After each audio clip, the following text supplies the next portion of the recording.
मिरजेतील एका परिसरात 8 वर्षीय अल्पवयीन मुलीवर मुरमुरे विक्री करणाऱ्या परप्रांतीयाने लैंगिक अत्याचार केला होता. या प्रकरणी न्यायालयाने संशयितास दोषी धरून 3 वर्षांची सक्त मजुरीची शिक्षा सुनावली. अतिरिक्त आणि जिल्हा सत्र न्यायालय क्रमांक 4 न्यायाधीश श्रीमती जे. मोहंती यांनी सदरची शिक्षा सुनावली.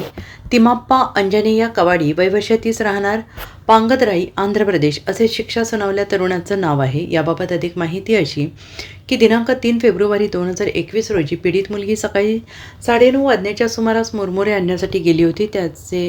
त्यावेळेस स्वतः आरोपी तिम्माप्पा कवाडी हा स्वतः मुरमुरे विकत होता. पीडितेने आरोपीला मुरमुरे देण्यासाठी 5 रुपये दिले. त्यावेळी आरोपीने पीडिताही पैसे देत असताना तिच्या अंतर्वस्त्रात हात घालून तिच्यावर लैंगिक अत्याचार केला आणि यानंतर पीडित मुलगी ही रडत घरी गेली.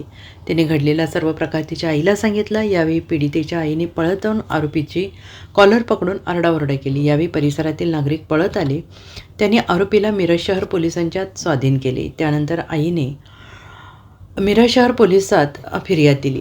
पोलिसांनी पोक्सो अंतर्गत गुन्हा दाखल केलेला आहे. घटनास्थळावरून मुरमुरे जप्त करत पीडितेचा जबाब, शेजारी असणाऱ्या साक्षीदारांचे जबाब नोंदवण्यात आले. त्यावरून तपास करत दोषारोपपत्र न्यायालयात दाखल करण्यात आले. यावेळी सरकारी पक्षातर्फे सरकारी वकील म्हणून आरती आनंद देशपांडे यांनी काम पाहिले. या कामी सरकारी पक्षातर्फे एकूण 7 साक्षीदार तपासण्यात आले आणि यावेळी पीडितेचा जबाब, तिच्या आईचा जबाब, प्रत्यक्षदर्शी साक्षीदार आणि सरकारी वकील यांनी केलेला युक्तिवाद याचा विचार करून आरोपीला गुन्ह्यात दोषी धरून त्याला 3 वर्षांच्या सक्त मजुरीची शिक्षा सुनावली गेली. Bureau report, SBN Marathi, Miraj.